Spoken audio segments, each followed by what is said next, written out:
Ladies and gentlemen, good morning. It's a pleasure to be part of the International Congress on Electrocardiology 2021. I'm very grateful to the organizer for the invitation.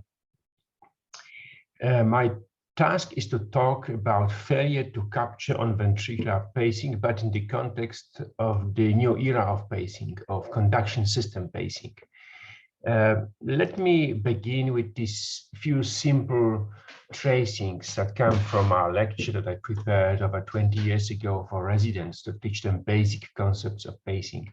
So in this ECG, you will see a failure to capture. There is no QRS after this pacing spike because of output that was not adequate. It was near threshold output, so sometimes you had to capture, sometimes non-capture. And the concept of capture, non-capture was quite simple.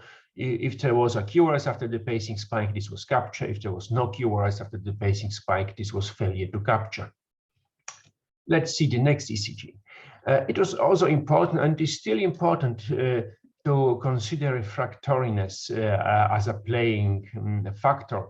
Because, of course, there is a failure to capture here, but the explanation is quite easy. This is not adequate output, but this time the substrate is not responsive because of too short distance and the tissue is still refractory. You see many such pacing spikes that fail to capture because of this. And this concept will be important for the conduction system pacing. You will see that in a moment. And this is another ECG that illustrates important concept. It was important at the time of classic pacing. It is still important now. So what you see here is actually a very sick dying heart, and the ECG was taken in this critical situation, and you see the pacing, and these are capture. You see a very broad QRS after this pacing spike, and the next QRS comes with a certain isoelectric interval after the pacing spike, but this is still capture, but there is a latency. And latency is an important phenomenon that you have to consider when you analyze ECGs, especially conduction system pacing ECGs. And then you see a failure to capture, but is this really failure to capture, or maybe this is just a failure to propagate? Because what we see here is like kind of Wenckebach periodicity. You see capture, then latency, and then loss of capture. So maybe this is just a propagation problem, and this need to differentiate between failure to capture and failure to propagate will be even more important when you pace conduction system. Another important situation was when we had DDD pacemaker and there was a pacing spike, and after it there was a QRS, but there was a little bit of latency. So we need to differentiate between pseudo latency and true latency. This is of course pseudo latency, and this QRS is not a paced QRS, but just a conducted QRS. So in a situation like that, you can't really be sure if this pacing spike captures or not captures, because you see a QRS with a reasonable which is not that far away from this pacing spike. Of course, 20 years ago, it was rather obvious that this is non-capture because the QRS was narrow, and RV pacing could not produce such narrow QRS. So altogether, it was not a latency, but just failure to capture, masked by the intrinsic QRS that resulted from intrinsic conduction. To diagnose that, it was enough to increase the output and see a dramatic change in the morphology of the QRS complex that followed the P wave. So it was a rather moderate, let's say, pitfall in ECG assessment 20 years ago. But let's have a look at this ECG. It's a very similar ECG. We also see P wave, pacing spike, and then latency and a QRS that is not immediately attached to the pacing spike. And is this failure to capture, or is this proper capture? In the previous ECG, that was failure to capture, but in this ECG, actually, this is just a normal pacing with 100% capture. Why? Because this is this time conduction system pacing. This is his bundle pacing, and this latency has to be there because we are pacing at this moment. We are pacing the, let's say, his potential moment, and then the latency, the HV interval, will be kind of visualized in the ECG because the pacing spike will be where his bundle is that we don't see. So the latency will correspond to HV interval. So how to diagnose the ECG like that? Let's go back to this ECG. How to be sure that this is capture? Well, first you need to know that this is conduction system pacing, because otherwise you would be very likely to diagnose non-capture. The second thing, even if this is conduction system capture, you still do not know, is this conducted QRS or is this paced QRS? The best option to diagnose capture or non-capture in a situation like that is to know your patient. You should know what was his baseline problem. If his PR interval was 400 milliseconds and it was always like that, that definitely is capture. If he had a third degree AV block, this is definitely capture. But if he had a PR interval of 200 something, then you cannot be sure. You need to use programmer to actually solve this problem. But this is another ECG that comes from a patient with conduction system pacing with selective his bundle capture. And this ECG actually came back to me together with the patient and a note from the family physician who said that this is a lot of pseudo fusion beats, that the pacemaker is not working correctly, something is wrong here. But actually, this ECG, although we see the same situation, a pacing spike, not followed directly by QRS, but trace these 40 milliseconds of latency, this ECG is absolutely diagnostic of cold capture, because right now we cannot really say that these QRSs could be due to P waves, because there are no P waves. This is atrial fibrillation, and we see regular rhythm. And another thing is, we see that the pacing spike and the QRS are absolutely married to each other. The coupling interval is the same. So there is no other explanation but to assume that the pacing spikes are responsible for the QRSs that follow. So definitely this ECG is diagnostic of conduction system capture, in contrast to the previous ECG, which could be due to intrinsic conduction. But the conduction system capture is not that easy. The situation became more complex because when you pace conduction system, is it his or is it left bundle, very close, there's a large amount of responsive tissue that is the working myocardium of the interventricular septum. And you usually very often capture both structures, that is conduction system and the working myocardium. So you will have this pseudo delta wave, for example, that you see here in contrast to intrinsic rhythm. And the QRS still usually is quite narrow. So when it is narrow like that, it is easy to assume that this is capture of the conduction system and you do not need to think much about it. But sometimes this non-selective QRS, this QRS that is composed of two things, myocardial capture and conduction system capture, will be rather broad. And then you will not know, do we have a capture? By capture, I mean conduction system capture, because this is a pacemaker that paces a conduction system for a reason. Maybe this is heart failure patient, maybe we need that very much for his hemodynamic situation. So how to solve the problem? Do we capture just myocardium, or do we capture both myocardium and conduction system?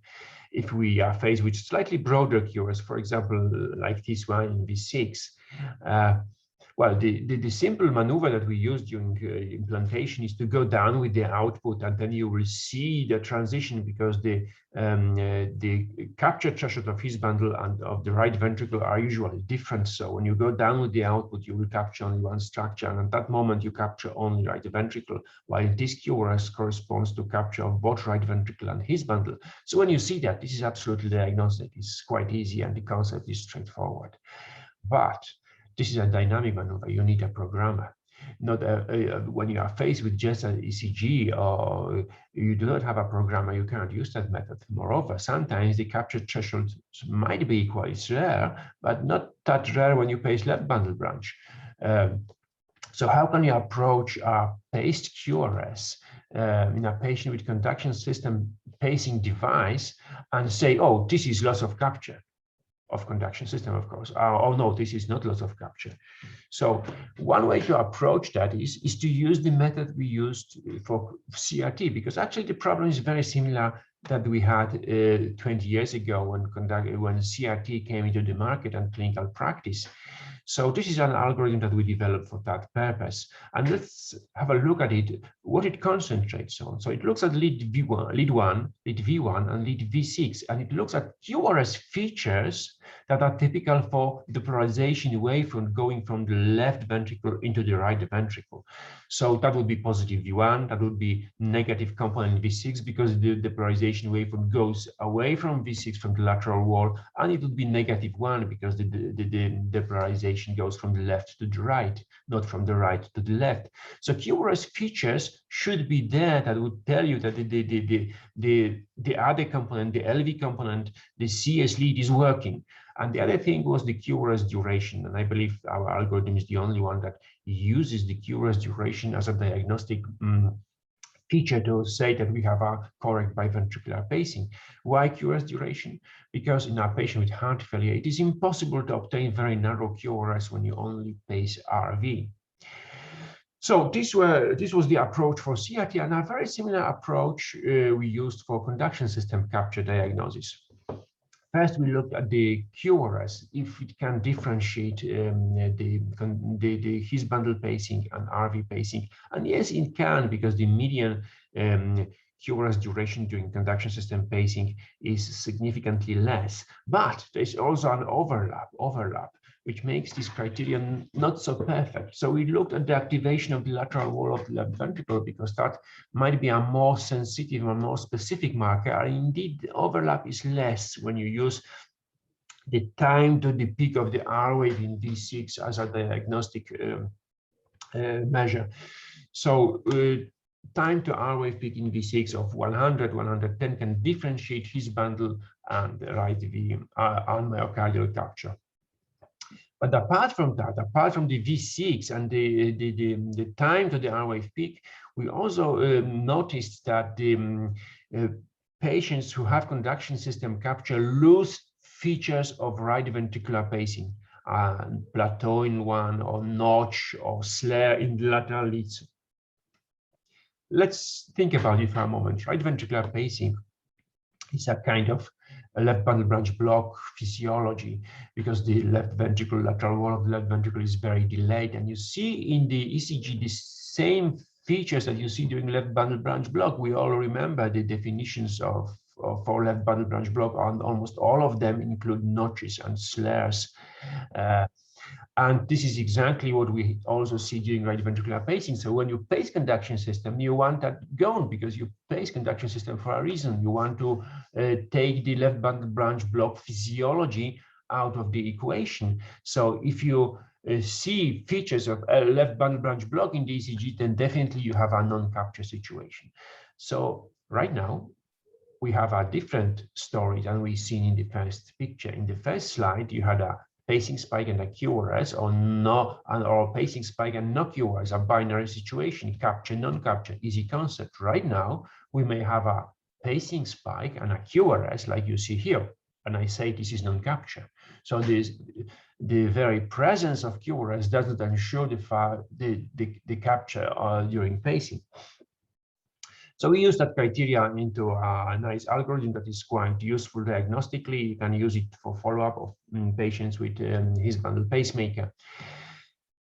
Let's look at this ECG. This ECG illustrates that you may have a pacing spike and a QRS, pacing spike and a QRS, and then a pacing spike and no QRS. And yet still, I will tell you that this is capture. So the situation is completely opposite. In a previous ECG, I told you that we had a pacing spike and a QRS, and that was non-capture. And right now, I tell you that we have a pacing spike and no QRS, and this is capture. Why this is capture? Because we see retrograde P waves. We see retrograde P waves after each pacing spike. And would that be possible if we didn't capture the His bundle? That would not be possible. So this is still conduction system capture. This is His bundle capture, but we pace the His before the block. So there is a failure to propagate, like in this classical ECG that you've seen at the beginning of this presentation. Not failure to capture, but failure to propagate. From the clinical point of view, it might be the same because the pacemaker is not working correctly, but from conceptual point of view, this is a different thing. With conduction system pacing, you need to be sure that you pace after the block, because pacing before the block, it's like implanting AI pacemaker in a third-degree heavy block. So let's have a look at the next ECG. Next ECG, that was a patient who had a his bundled pacemaker, and each time his heart rate went over 100 beats per minute, a broad QRS complexes suddenly appeared. So what are these? Is this failure to capture? Is this capture? We see QRS complexes after each QRS, so it looks like this is capture. Well, why would they become suddenly broad? And indeed, this is a very similar situation like you have seen in the previous ECG. This is failure to propagate. This is conduction system capture all the time. However, his bundle was able to conduct only up to 100 beats per minute. So each time this threshold was reached, broad QRS complexes appear. In contrast to the previous ECG, where there was nothing after the pacing spike, right now we have something, we have broad QRS, because in the previous ECG we had selective capture. So when you lose his, there was nothing. But in this situation, we have non-selective capture. So when the his cannot propagate to the ventricles, the myocardial wavefront that starts at the septum still can propagate, and you will have a classical RV-based QRS.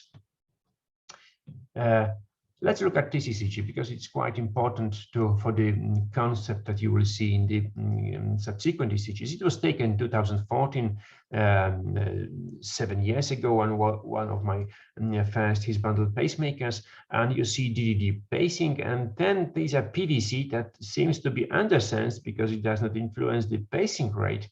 And what is important is not that it was undersensed, but what is important is that this paced QRS is completely different than the subsequent or the preceding QRS. Why this one is so broad?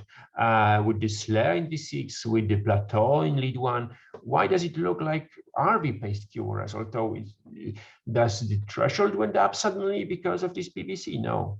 We still have a nice output, and this is a failure to capture for the reason that you have seen the second slide today. This is a failure to capture because of the refractoriness of his bundle. Why suddenly his bundle became refractory and not RV? Well, for the first thing is that his bundle refractoriness usually is longer than the working myocardial refractoriness. And the second thing is you have to consider the sequence of activation. So this is myocardial activation, and the myocardium has ample time to recover. But this PVC activates his bundle retrogradely, so his bundle was depolarized here, and then the time to recover was much shorter, so his bundle was still refractory when this pacing spike occurred. So this ECG by itself is very diagnostic of conduction system capture, because would you see a situation like that if this is only RV pacing? No. Maybe slight prolongation of the QRS because of relative refractoriness is possible, but no such a dramatic change of QRS morphology. This is hallmark of conduction system capture. The transition could be due to output, or it could be due to refractoriness, but QRS transition is a diagnostic hallmark of conduction system pacing and of conduction system capture or non-capture, because this is what we are talking about. Can you use that phenomenon to your advantage to diagnose capture? Of course you can. The most simple way is to program your pacemaker to VVI, to asynchronous mode by just applying a magnet, and then you will see that the pacing spikes will scan the diastole, and if they fall after the QRS, you will see the situation you have already seen, that there will be non-capture because the myocardium and the conduction system is not responsive. But here we have a capture. By why this QRS is different than this QRS? It's different because this QRS had an ample time, so both conduction system tissue and the working myocardium could recover, so you have capture of both structures. But here only his bundle was responsive and the myocardium was refractory. You may ask yourself, why is it that his bundle had shorter refractoriness here? Well, maybe it didn't have a shorter refractory period than the working myocardium, but you have to think about geography. You have to think about the sequence of activation again. And what you see here is that his bundle was depolarized somewhere here, and then the working myocardium. So his bundle actually had more time to recover than the working myocardium. For working myocardium, it was 240 milliseconds. For his bundle, it was probably at least maybe 100 milliseconds more. So 80 milliseconds more. So he had time to recover. So we see a selective QRS and non-selective QRS. And again, I will repeat that. Such a dramatic transition of paced QRS morphology is absolutely diagnostic of conduction system capture. So by having this observation, you can right now put a diagnosis on this QRS, that this QRS is a conduction system capture QRS, although you don't see latency, because this phenomenon tells you that this is conduction system capture QRS. And using refractoriness for conduction system capture is something that my team developed. And we can use that for practical purpose, not only by programming pacemaker to asynchronous mode, but also by using the non-invasive EP study, that kind of application that is implemented in almost every pacemaker. You can do that, deliver premature extra stimuli, and also see this QRS morphology change, because you will capture only myocardium, or you will capture only conductive the conduction system, and you will see either selective response or myocardial response. This is useful for his bundle pacemakers occasionally, because usually you can use the threshold for this purpose, but it is very useful when you pace left bundle branch. Left bundle branch pacing is an emerging conduction system pacing option, showing many advantages over his bundle pacing. And it is much more difficult to prove the capture of the conduction system when you pace left bundle branch. And then this method of delivering premature extra stimuli is quite useful,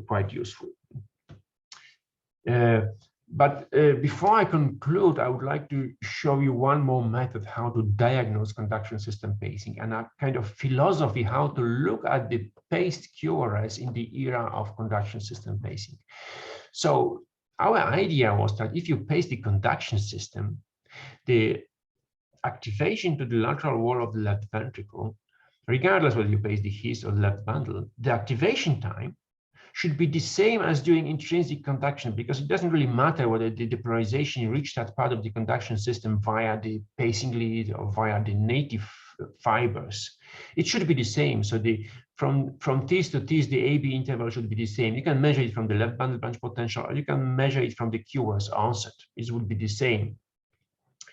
But if you lose the conduction system capture and the depolarization wavefront has to go to the working myocardium, which conducts more slowly, then this AB interval will be longer. And that's enough to diagnose capture or non-capture.